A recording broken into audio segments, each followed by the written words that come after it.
So I just want to say welcome to everyone on this probably, it looks like, pretty rainy Thursday everywhere. This is a COVID-19 and emerging infectious diseases track. This session is titled COVID-19 Strategies for Screening, Treatment, and Vaccinations. And I am absolutely delighted to welcome Nancy Smith as our presenter today.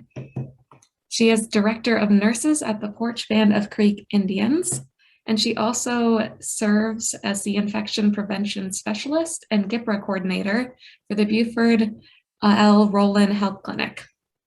Nancy graduated from the University of Alabama Roll Tide, where she earned her master's degree in nursing. Nancy states that in her 37 years of nursing, this COVID-19 pandemic continues to be the most challenging. The sheer volume of sickness and disruption for our patients' lives makes our clinic ever-changing and adapting, although Porch Creek has been creative in their approach to screening and treatment and vaccinations while maintaining a sense of patient-caregiver connectedness. Today, she looks forward to sharing strategies regarding their 3 phases of current strategies related to COVID-19, which are the treatment, testing, and vaccinations. So welcome, Nancy, and I will hand it over to you. All right, thank you. Good morning, everybody.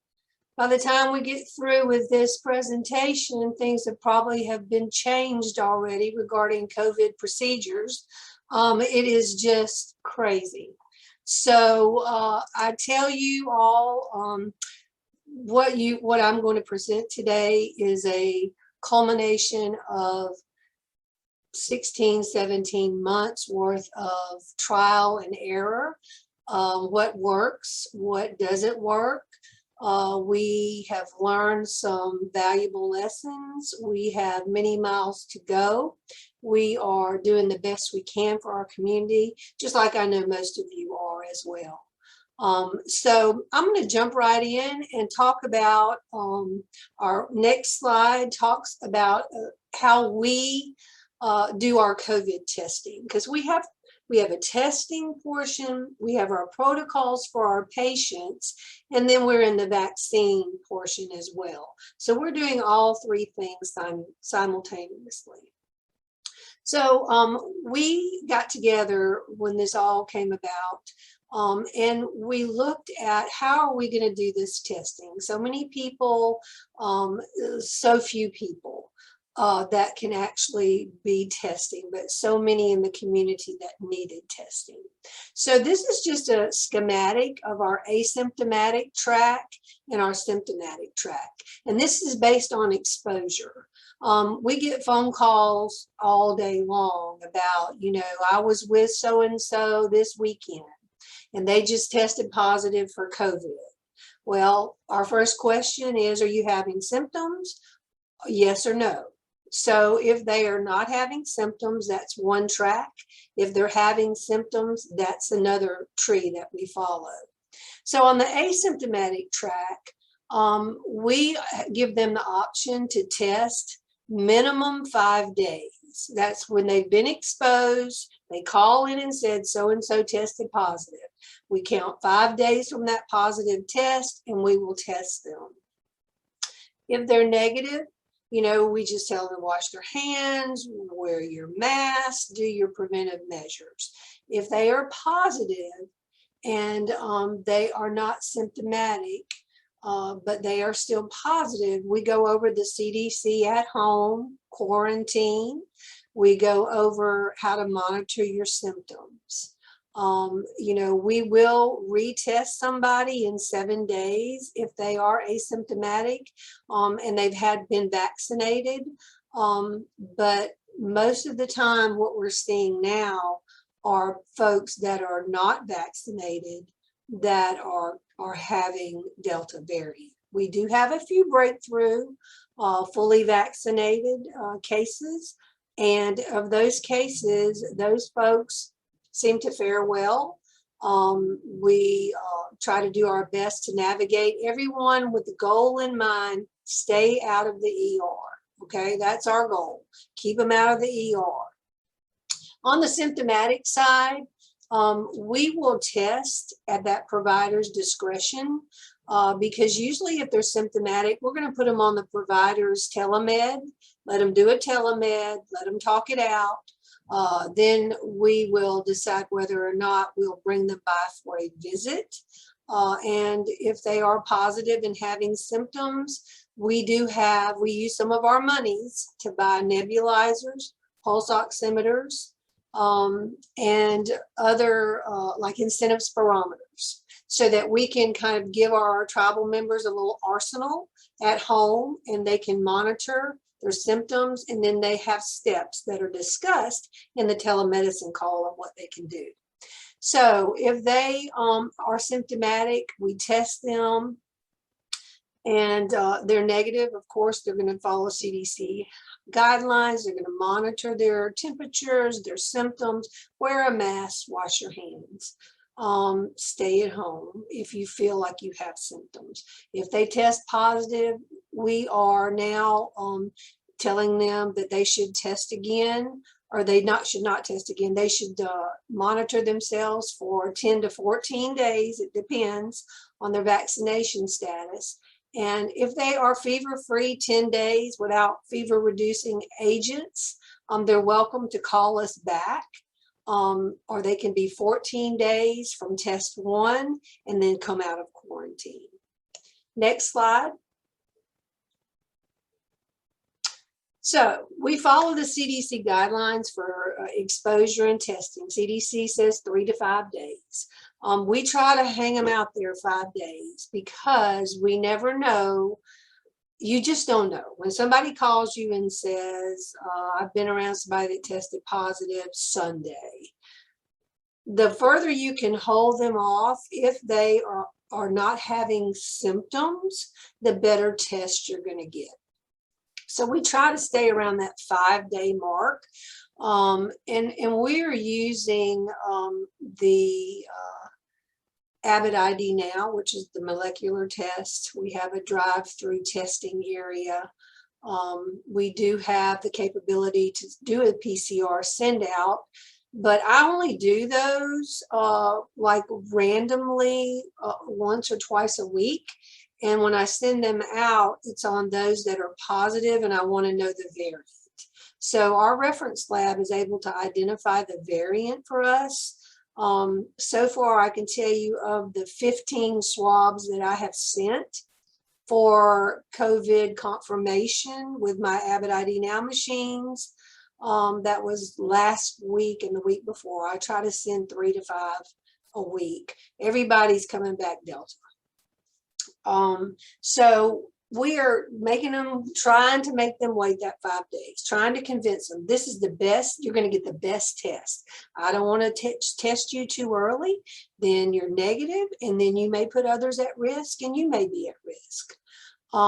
We will test a household member with a positive, like if somebody calls and says, my son has COVID, he lives in the house with me. When did he get COVID? We go through that with them. Are you having symptoms? Yes. Well, come on.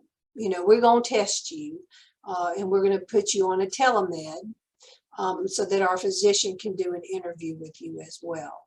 So we educate families on ways to quarantine from the positive in their home, but many times they're already together in every aspect of the word before they even know they're positive. So you can pretty much assume one person in the home is positive, and if they're all, it's going to go through the whole house. We can see this more with Delta than we did with the first round. Delta is much more contagious, so you can just automatically try to explain to the whole family, y'all all in quarantine, because this virus is that communicable. It is that more infectious. So we do use our CDC COVID teaching sheets for quarantine. We give those out when we do our swabs. And the 10 things to manage your COVID symptoms at home. We give those out, front and back copy. So we try to schedule our swabs so that we don't overrun our machines. Our machines can handle 4 swabs an hour. We have 3 machines. So we try to schedule 12 patients an hour, and we're testing all day long. This week we have tested 60 to 65 people. Last week, the same thing. The week before, the same thing. Highest positivity rate down here has been 31%. My average positivity rate every day is 17. It's crazy. So, you know, we're in that mode. So we do try to, you know, make sure we accommodate everyone that called that's tribal member household. We are testing employees and their household as well. Next slide. So we use the Abbott ID Now, which is a molecular test. Turnaround time, 15 to 20 minutes. It targets RNA of the COVID virus through the nasal swab and the shedding. We also have the gold standard, the PCR, but it's a send out, and that takes anywhere from 48 hours to 72 hours to get back. So it is a molecular test, but the turnaround time, like I say, is longer. It is the gold standard. I will use PCR if somebody tests negative, they're still symptomatic.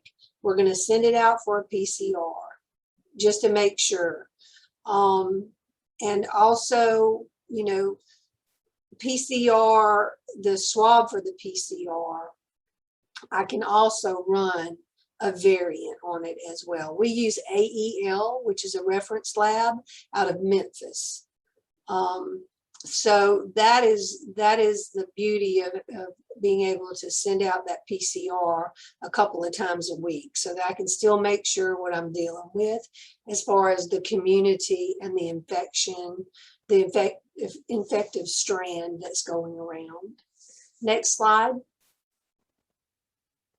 So we test mass amounts of people for our little clinic. We feel like it's mass amounts. It's not mass amounts if you're a huge system, but you know, at Porch we are limited resources, and testing is time consuming, and it takes a whole nurse and a whole assistant person for paperwork and running swabs back and forth to the lab.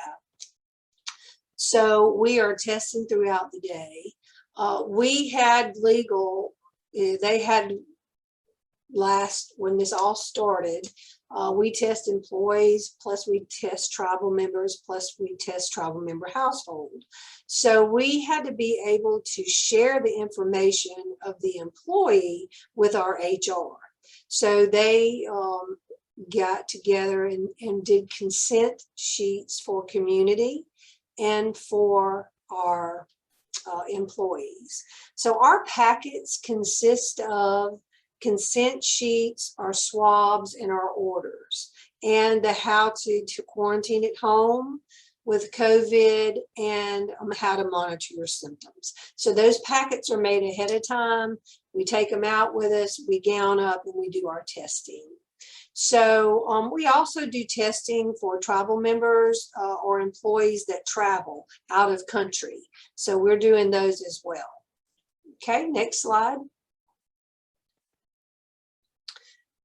So this is how we do it at Porch, that we found it was the best way to keep track of who we're swabbing and that we're documenting, and the people are getting notified.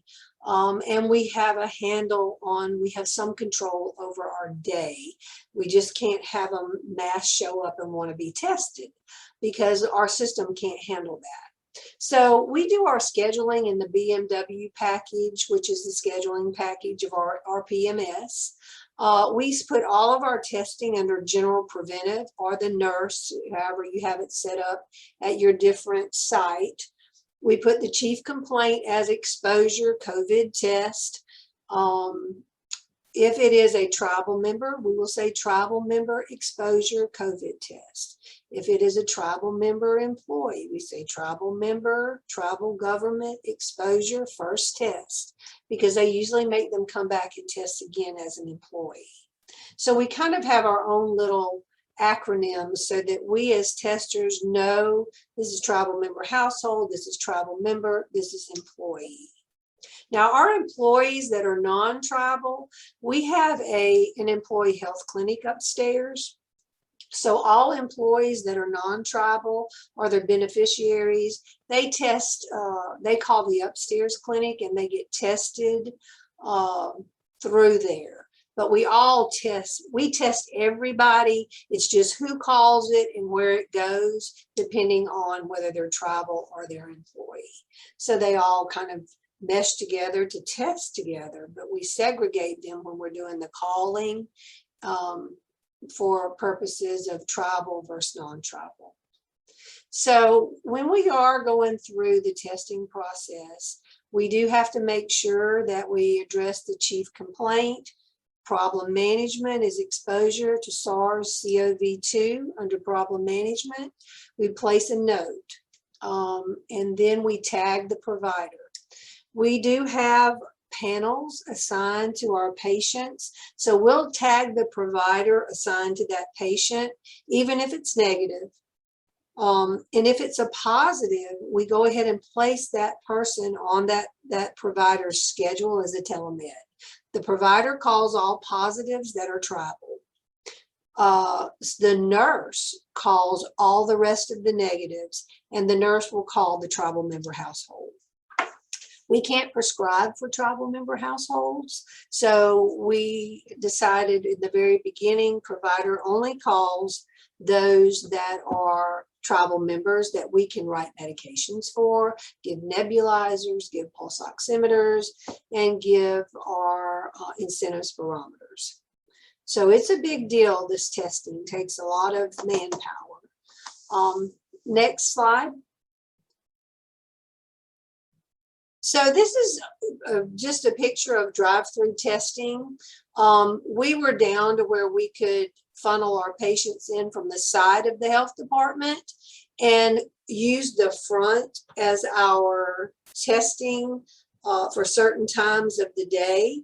But testing has grown so much, you guys, and the volume of cars that come through here. So what you see now is a couple of the nurses out there.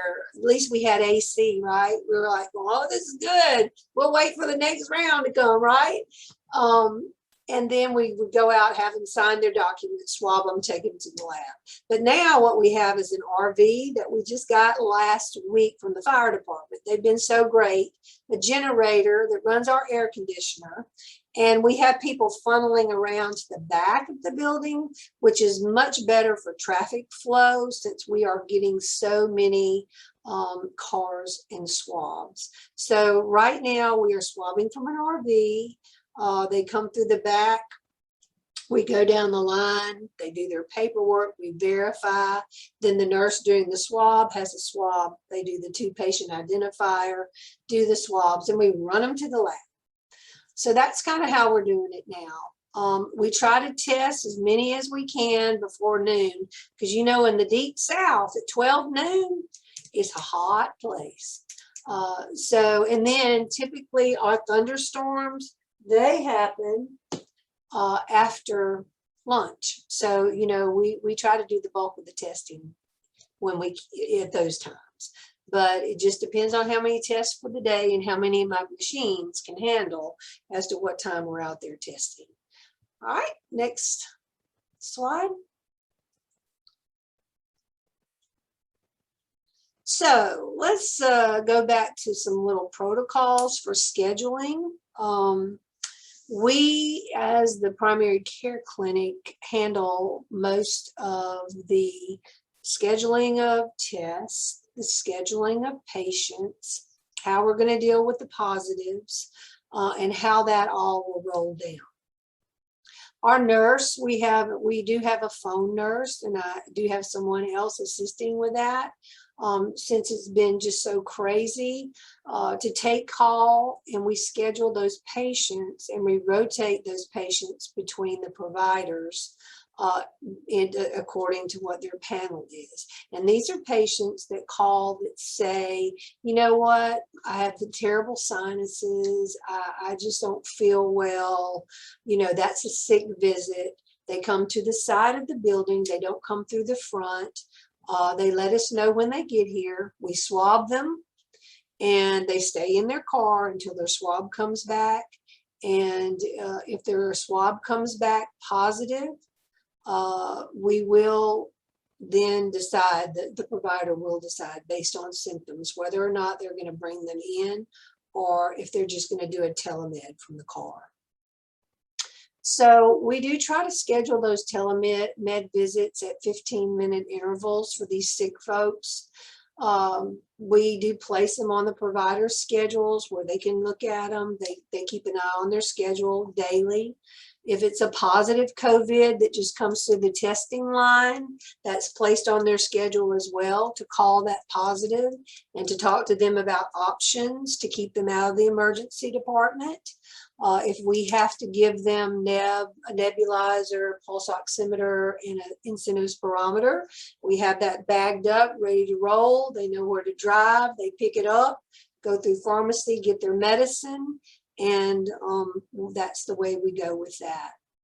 So we do schedule our COVID visits as symptomatic and asymptomatic in BMW. The provider that way can look and say, how do I want to prioritize my call? We go to telemed first, but if a provider deems that that patient needs to come in, they do communicate that with their nurse, and we do arrange a face-to-face. So we take out a KN95 to the patient, and we all have our N95s on.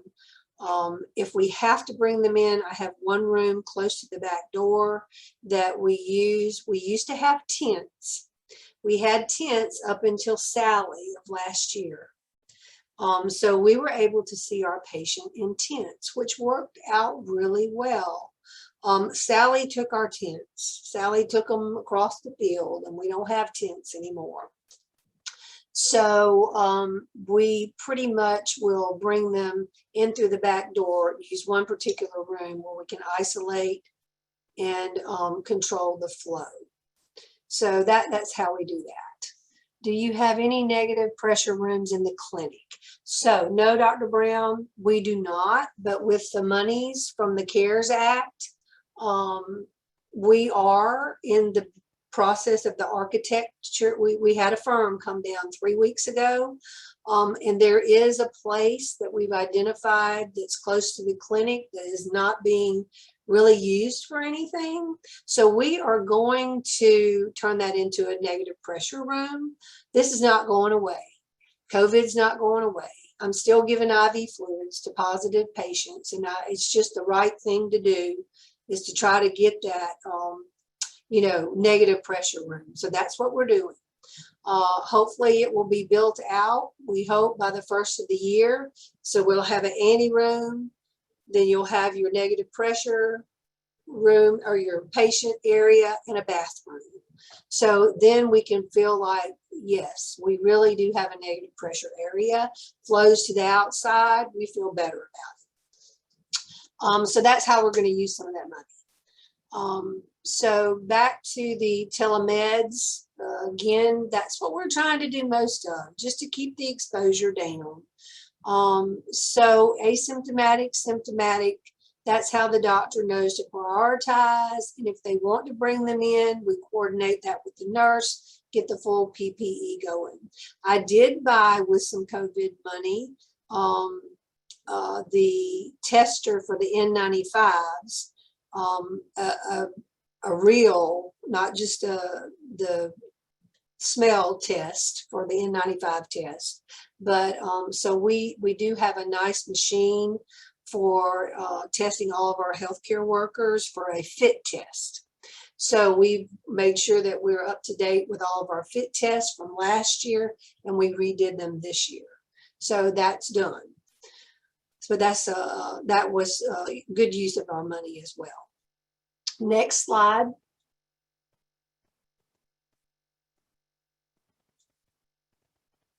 Okay, next slide.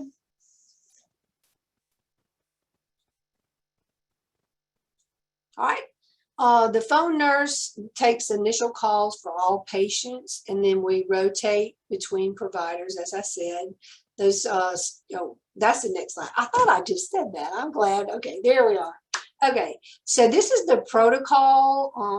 When we are testing again, go back one more to where you just were. The one prior to that.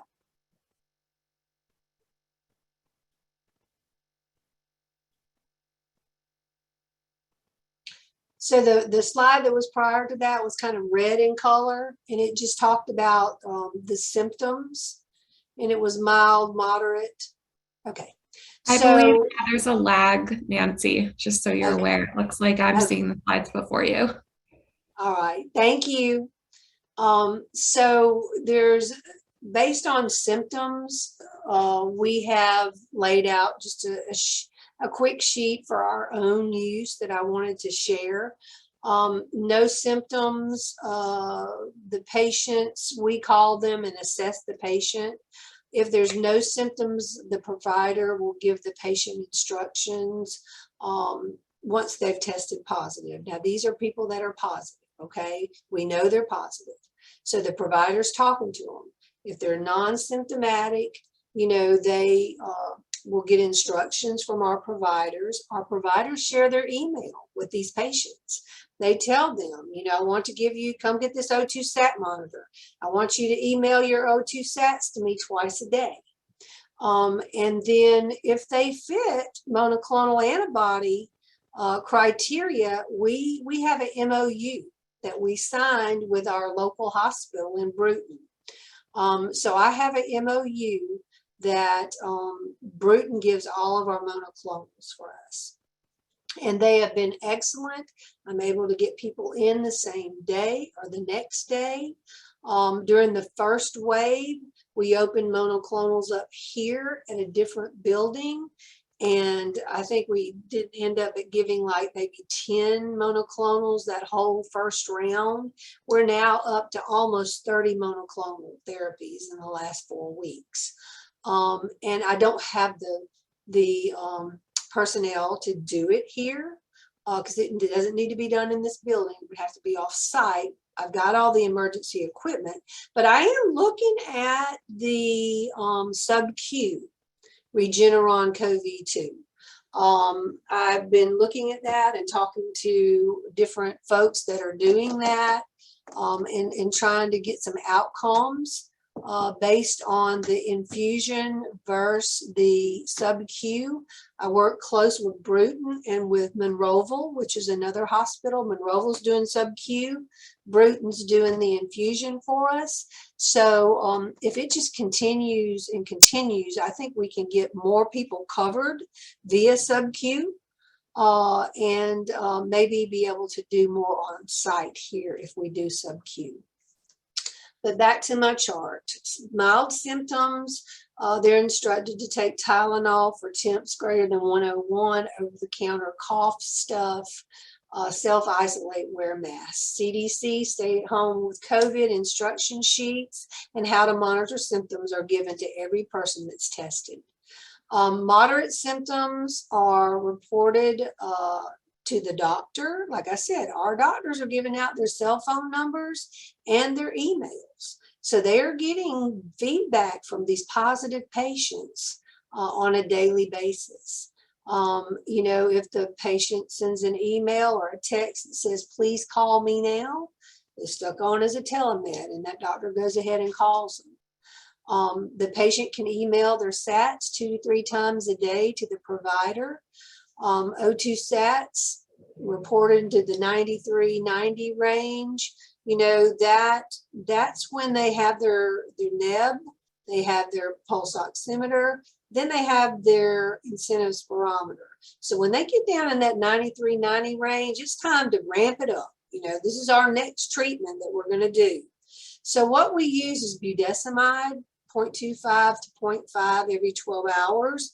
They will give them albuterol nebulizer as well. Oral steroids, you know, in the beginning, people didn't know. And there is controversy still, but I think that everybody is in the agreement now that oral steroids are really not recommended in the initial phase of your COVID diagnosis, unless you have persistent inflammatory issues. So we do not give oral steroids anymore. We did in the beginning, like last year, but not now. So we kind of walk them through the process of, we do not want you to go to the ER. We don't want you to go to the hospital, and we're going to help you stay out of the hospital as much as we can.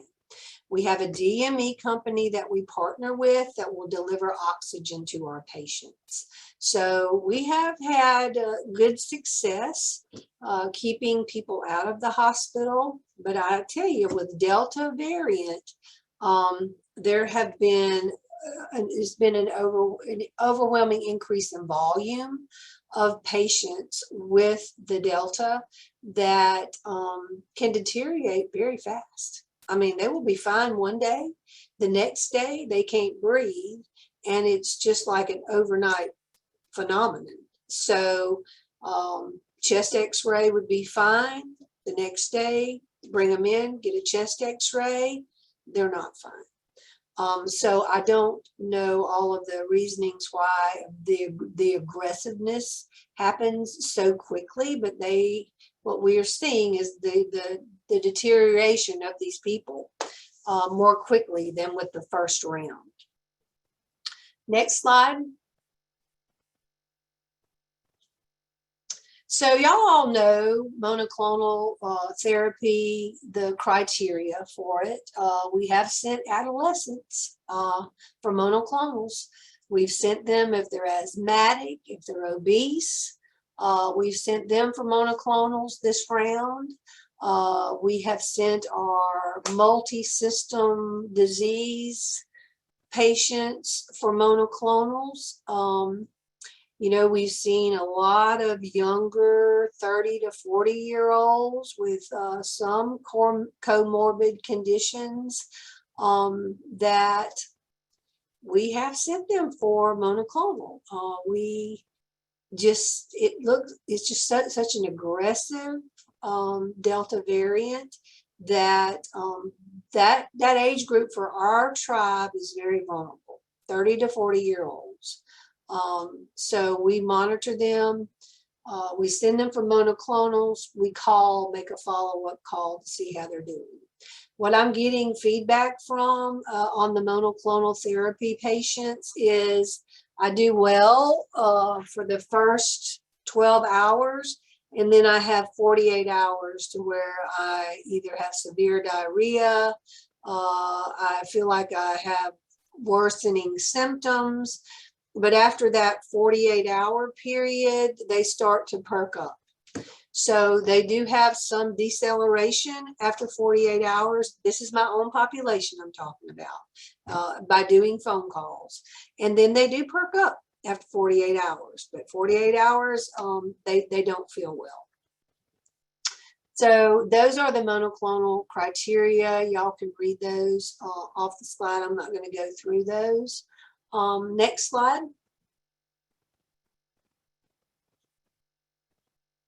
So parameters were set up. I talked to you about the physician makes the call, the provider, which we have PAs as well, make the call whether or not they're going to actually do a face-to-face. A lot of times, you know, they'll say, just go out and we gown up and we check all their vitals while they're still out in the car. So if they fall to any of these parameters right here, systolic BP less than 90, diastolic less than 50, if their O2 sats are 92 or less, if their heart rate's greater than 100 and they look ill, we're going to bring them in. So that's kind of our standard of when are we going to do a face-to-face. So we have, like I said, one big treatment room that's by the back door. We gown up, we put a mask up the patient, and we bring them in. Most patients, when they're in this condition right here, cannot tolerate an N95. It's just too much. The KN95 they can tolerate, which is a little bit better protection for us against them. But we try to limit that exposure time in that room. You know, do what we got to do, get out. Do what we got to do, get out. So if they do have to have an x-ray, we alert x-ray, they're positive. X-ray does the proper PPE. We get the patient x-ray, we get their labs. The least amount of time you can be in the patient room with them, the better. We have not done aerosols in the clinic for years since the thing started. So I want to show you something. Sorry, but I ordered these because they're power inverters, and you can get them off Amazon. So the nebulizer machines plug into these people's light, their cigarette lighter place, and we do nebs in the car. So it has been great because before we did not have a place to do them because that's an aerosolization. You don't want to take that risk. But now we have these little adapters, take it out to the car, set the nebulizer up for the patient to check their pulse. They're right out the back of the window. We can keep an eye on them, and we give them their nebulizer. Next slide, please. So I love this little slide. This was made by Dr. Lampkin. She's one of our physicians that's kind of helped take the lead on all of our COVID protocols. She developed this for the rest of the providers and for the nursing staff. And it's based on when they're positive for COVID, based on respiratory symptoms, if it's cough, shortness of breath, discomfort, a lot of sputum, make sure you're giving your budesonide. We are giving Zithromax only for those that have chronic like lung conditions, no steroids, not in the beginning, not unless they just truly are COPDers that are quick to turn. GI symptoms, I'm seeing a lot of GI symptoms with this. I mean, people have diarrhea, they have abdominal pain. So we learned early on, a month and a half, I don't even know how long it's been going on since this rush, probably 6 weeks. You know, we would have people come in, they think they have the stomach flu or the stomach virus. Well, we test them, you know, they're sick and we know the Delta's out there. And I tell you, a lot of people with Delta present with GI symptoms. So you have got to be, you can't just take, they probably got the stomach bug. No, you better be testing them because they're gonna be Delta positive. So if they are having the GI symptoms, nausea, vomiting, diarrhea, loss of appetite, we give them Zofran. If they have to have IV fluids, we'll set that up.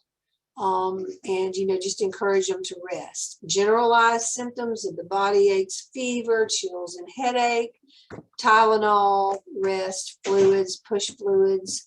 ENT symptoms, we see the most, I'll tell you that. I feel like I have a sinus infection. I know it's just my sinuses. I get allergies every year. This is what it is. COVID test, boom, positive. Loss of taste or smell. You know, that is, we're seeing that still. So when they get Flonase, cough meds, Mucinex, Tylenol. We try to treat them all over the counter first because we want their immune system to kick in. We want them to be able to fight. It's a viral illness, but we do recognize that there are some of our patients that are so compromised that they do need other treatment modalities as well. Next slide, please. So our goal through this whole thing has been to keep people out of the emergency department, keep them out of the ER. God knows the hospitals are exhausted, they're overwhelmed, they're overrun. You know, what can we do as a clinic? What can be our part? Well, we can try to manage our patients the best way that we can and not just say, go to the ER if you get to feeling bad. No. You call us, we give you the email, we give you our phone numbers, we walk you through it. We'll get you oxygen if you need it. You've got a nebulizer. You're going to be monitoring your O2 sats. You're going to be letting us know if you deteriorate. We will let you know if there's nothing else we can do, and then we'll help you navigate to an ER. So that's kind of how we've handled that. The phone number, like I said, is given. That's the provider's phone numbers. And we have a pulmonary specialist in Montgomery that works closely with the tribe. We did a call back in July with him, and we did a call in August. We usually do a monthly call, and just kind of see what's going on up there. How is he seeing patients respond to treatment? Remdesivir in the hospital, or is he seeing folks getting monoclonal antibodies at an early on stage? Are they faring better? I mean, they have such a bigger population to kind of do an assessment, and they have more people to gather that information. So we do have a close relationship with Dr. Thrasher. Home monitoring sheets, those are very important. You can download them from the CDC website. We give those to our patients so that they can monitor their symptoms at home. We post things to the websites. We put out rapid cast about testing. We put out rapid cast about vaccinations and where they're going to be. Next slide. So that's one of those downloaded sheets that comes from the CDC. So the patient can really kind of gauge their symptoms on a daily basis and rank them. And the doctor goes over that with them in their phone calls so that they have something tangible that they can actually keep up with their symptom monitoring with. Next. So lessons learned, protocols, and testing. Woo, let me tell y'all, every day we do a 420 call. Everybody gets on from pharmacy to x-ray to behavioral health, lab.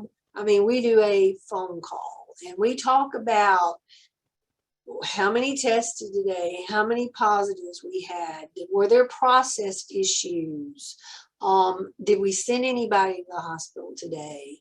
We talk about different varying symptoms you saw today in your positives. How many people did we have to send today for monoclonal therapy? So it's just a 420 call. The 420 call is a wealth of information about the day. So it kind of helps you rearrange the ship in one direction if you need to, or keep it going straight, or put a halt on a process and redesign a new one. So I recommend that your team gets together daily. You don't have to do it in person. For God's sakes, we're trying to keep away from folks as much as possible. But do a call of some sort. You can do a merge call on your cell phone. We have a number that we can use in our office that lets us all join. Be flexible as processes change on a daily basis. My goodness, situations change, volume changes. Then you've got your personnel out, right? They got a family member test positive for COVID. Boom, they're gone. Then you got one of your staff test positive for COVID. You won't see them for a while. So you will do well to make people multitask and learn other people's jobs, because that's the only way you're going to survive. Be prepared to assess people in vehicles if you need to. Like I said, we had beautiful tents last year and Sally took them out. And when Sally took those tents, I was like, I had to go on tent monitoring on a daily basis because it rains here every day. We were sucking the tents out with vacuums, those shop vacs, and putting Clorox to prevent mold. And I was just like, no, that we're going to do this thing a little different this year. Also, make sure we do have the outside sink though. We still left our outside sink so that if you have to go out and do an assessment outside, when you come back in, you take all your PPE off. You can wash your hands right there at the outside sink and come in. So we did keep the sink, and the sink does stay warm because it runs outside through a hose that is hot. I'm telling you, water's hot. So we do make sure that in the beginning and periodically we in-service our team members, make sure that they all are on the same page. If flow charts change, we talk about it on the 420 call. If there's any swab technique changes, we talk about it on the 420 call. And by that, when we very first started swabbing last year, those were NP swabs, nasopharyngeal swabs. Well, now you're not nasopharyngeal swabbing, you're nasal swabbing. So we just have to make sure your team knows what technique for which machine and what test you're doing. So nasal swab check off. I know that sounds crazy, guys, but if they're not getting a good sample, we're not doing the patient any justice. You just make sure everybody's using the same technique. How to don and doff their PPE. I mean, that should be innate to us by now, you would think, but then you watch them periodically and go, oh Lord, let me bring you on back in here. Let's go over this one more time. This is how we're going to put things on. This is the order in which things come off. We pre-make our testing kits and we make sure that that's all done the day before. Testing for community drive-through is daily. We ask members to call and schedule. We just don't do testing at a whim. They have to call in. We have to be ready. We have to have a packet for them. We do denote symptomatic versus non-symptomatic on our scheduling in BMW. We denote tribal member household, employee, if this is their first test, if this is their end of quarantine test. I know that you don't have to test at end of quarantine. We know that. But our people think they have to test at the end of quarantine. So we've had people test for 30 days positive. They're still positive in 30 days. Does that mean they're contagious? They say after your monitoring period, if you're non-symptomatic, wear a mask and wash your hands. So it's, just sometimes when the testing is available, it's hard to talk them out of testing when they really don't need to be tested. So we make sure that our providers they're like the heart and soul of talking to these positive people. We tried as the nursing team to talk to these positive tribal patients, and they have so many questions and they're scared to death. They are scared to death. When somebody tells you you have COVID, they're just scared to death. So that's when they decided, give out my cell phone, giving out my email. They can email me their SATs. They can call me at any time. So that's how that went down. Nurses call the household members and we call all negatives. Our tents didn't survive after the end of last year. They were gone. So that was a good option at first, but it just didn't work out. All right, next slide.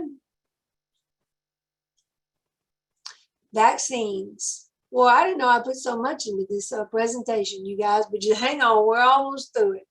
So vaccines has been, it has been another major undertaking for us. We have done mass vaccination clinics on Saturdays. We got a team.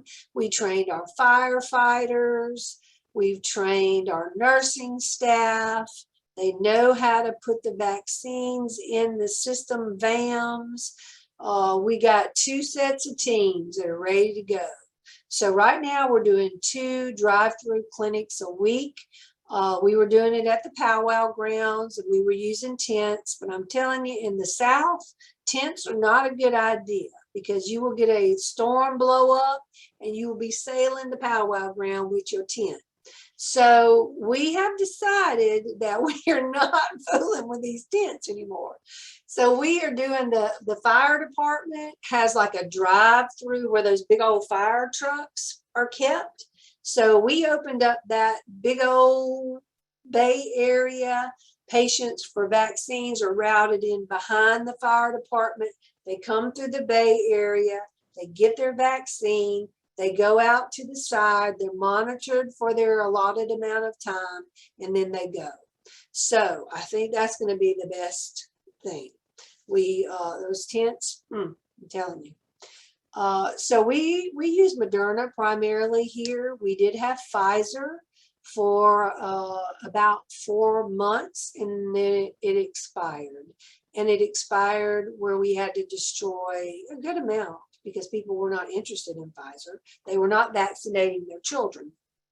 So we decided to stay with Moderna. We pray Moderna will put out something for the population of the 12 and older. We do have our health department in town in Atmore that's given Pfizer, and 3 local pharmacies giving Pfizer. So if they want Pfizer, we direct them where they can go for Pfizer. We're sticking with Moderna. We have vaccinated just under 5,000, but truly I think that this was done 2 weeks ago, and since then we've added about 450 people to that. We've gone to the clinics, or not the clinics, but the casinos in Atmore, the casino there's 2 casinos in Montgomery. We've taken it on the road. One of our smart little IT people figured out how people could go on a program called Wix, and they can self-schedule, so at least we have an idea about who's coming to be vaccinated. We can send them a link for paperwork in advance, and it makes it go so much faster. Our vaccine clinics have been mostly remote clinics and drive-through, which is good, especially with Delta variant right now. I don't want the people in closed areas. So we are drive-through vaccinations. Next slide. So this was the tent. You can imagine, I was over there at the powwow grounds the other day when that storm came up, and I was like holding on to that side right there. And I was like, April Sells was holding me down going, let go, Miss Nancy, you're going to go with the tent. And I was like, I'm trying to hold the tent. So we decided no more tents. No more tents, just too much. But that's Terry, one of our vaccinators. So now we're vaccinating at the fire department. Next slide. This is when we go to Wind Creek. Little Logan, he's so smart. He's the one that got us the WIX program. So we have some people that check them in. Then we do the screening part where we go through all the screening with them. Then they do the drive-through, get their shots, and then they're monitored for side effects, and then they leave. Next slide. So this is the wrap up for us. The Nashville area for Indian Health. I got these numbers from Christina, who I trust to give me the right information all the time. Christina is a joy to work with. 68% of the Nashville area has been vaccinated. Our health program here at Porch, as of 8/22, there were 285 first doses, 2,085 first doses, prime doses, 2,256 second doses, which are your boosters. Ages 18 and older in our population here at Porch, partially or fully vaccinated. That's 63% that we've managed to vaccinate. That's good. I'm proud of us, especially with our little team.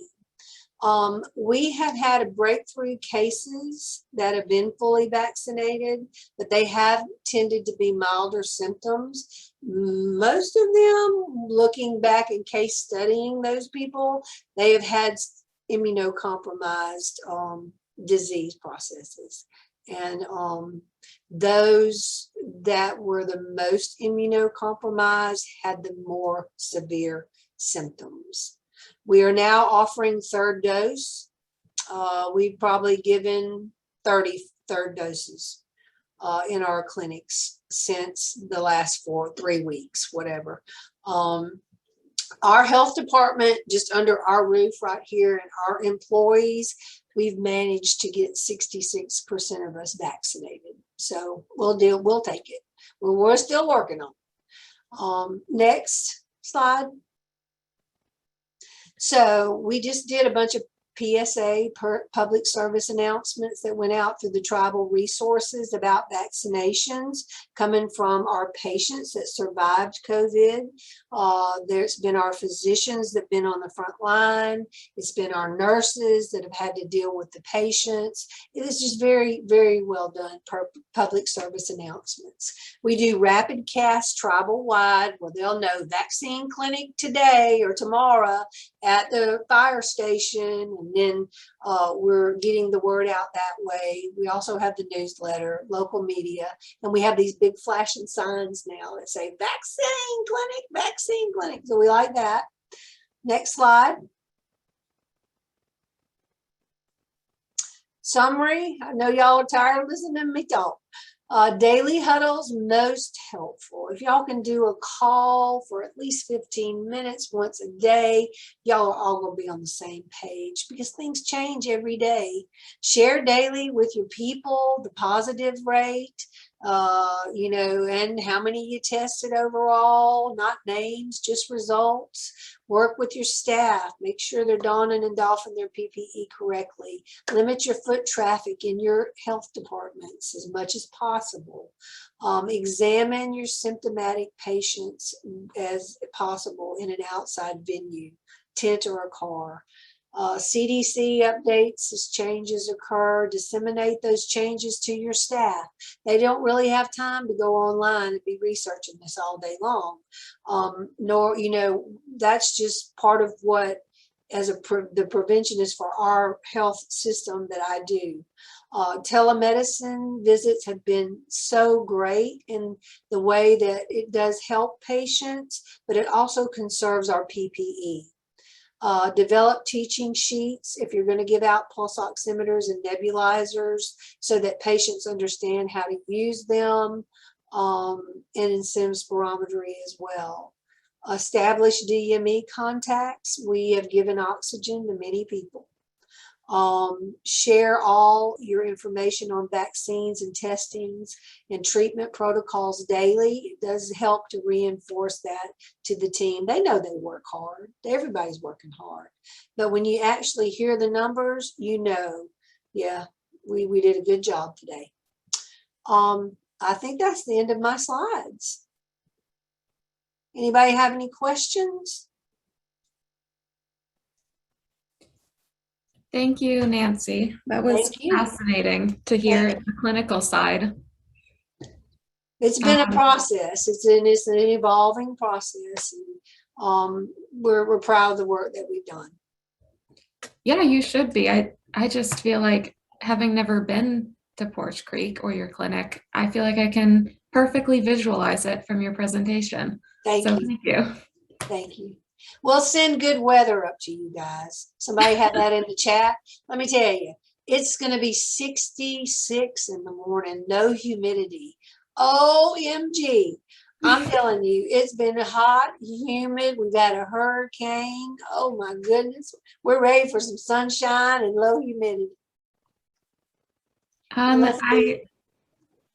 know we're at 10:30, but if the next sessions start at 10:45, I believe. So if anyone does have questions, feel free to put them in the chat, and I can read them out. Or if you would like to come off mute and ask any questions to Nancy as well, we can stay here for a couple minutes. Yeah, I'll just ask mine out loud if that's okay. Hey, Dr. Brown. Hi, Nancy. First of all, just wanted to say that was a really great presentation. Thank you. Great information. I always said that, I mean, we've got some great nurses in the Nashville area, the USET region, and I used to say that Nancy Smith down at Port, she's one of the best nursing supervisors. She's really got things going on. Thank you, Dr. Um, Brown. and you've shown that through this whole thing.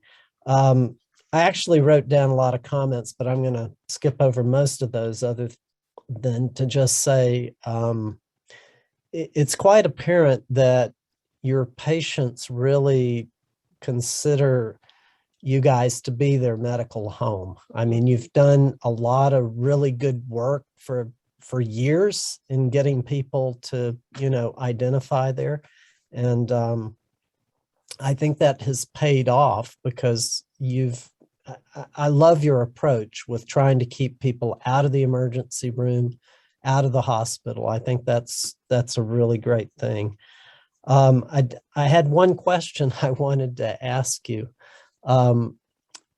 If you can remember way back to when this all started, I just wondered how you guys got this all organized so well. Was it just the Nancy Smith show, or did you have a whole team, or how did you do it? So we had a whole team, Dr. Brown. We started in, was it March that this whole thing started? So, Stephanie Bryan is our tribal chair, very involved. The whole tribal council. We had calls on Saturdays and Sundays. I mean, about how we're going to do. I mean, are we going to let our people come back to work? Do we need to keep them out for a period of time? When we bring our people back, what's it going to look like? So there was calls constantly between tribal council and the health department. And then we came up with a plan. So when we did reintegrate people back to work, we had a whole big auditorium. We limited seating 6 feet apart. We showed them how to wear their masks. We showed them how to wash their hands. We told them the expectations when they came back to work, what would happen. Then we had separate calls with Dr. Thrasher, the pulmonologist. I mean, based on what are you seeing in Montgomery? What are you seeing in Birmingham? What are your protocols like up there? Then we had our physicians, coming together, writing some protocols on how to deal with these patients on a, some consistent manner. So our whole goal, and Stephanie said from day one, we want to take care of our community, right? That's the whole goal, our community. So, we worked as a team. It was a team. From everything from going to every building that we had here and putting 6 feet signs, stop, wear a mask. I mean, it was just, it's never stopped. Like we update our SOP, like it seems like every couple of weeks, because it is a constant changing environment. So that's a team effort. That is a team effort between tribal council and the health department. And also we use family services a lot because, people are quarantined, they can't go get their groceries, right? Maybe they don't have family members. So we had people dropping off groceries to them if they tested positive. We've had just different things throughout the whole pandemic that would be adaptive. You have to adapt to take care of the community. How can we make this happen? So that's kind of been our way of thinking. So it really has been a team effort. Yes, that's absolutely. great. Absolutely. Yeah, we heard a really good presentation yesterday from a nurse up in Maine, Stephanie Whitaker, and now we've had a great one from a nurse in the South. So both ends of our area, which is wonderful. I had one other question too, and that is about your vaccination rate there at the health department. Yeah, it's pretty good, but I'm sure you would like for it to be better. What's the number one or two reason you're hearing from employees that they don't want to get vaccinated? For some reason, they don't trust the government. I don't know. I mean, I'm telling, that's just honestly, that's what I'm hearing. It's like we don't trust them to know what's best for our health. Hmm. And I think that's we're not dead. That's what I tell them. I say, look, Right. I feel good. I've had both shots. Look, I don't have 2 extra ears or 4 extra eyes. Okay. I'm okay. And they're just like, well, we just don't trust it. We don't trust the vaccine. And I'm like, well, this is a personal choice, but I can tell you guys, the folks that are getting Delta are the unvaccinated, and they are getting bad cases of it. So, you know, we have vaccinated around 500 in the last couple of weeks. So Yeah. I think the message is getting home, because we've had young people die in the community, not just Porch Creek, but in the Atmore community. Young people die of this variant. So I think it's kind of really hitting home to them that that little shot may help me save me, my family, you know. So we're really hitting hard right now about vaccines, because folks are scared. They're scared. We want it to be more, but I'm telling you, that's what I'm hearing. They don't trust that vaccine. Yeah. That's what I hear most commonly too.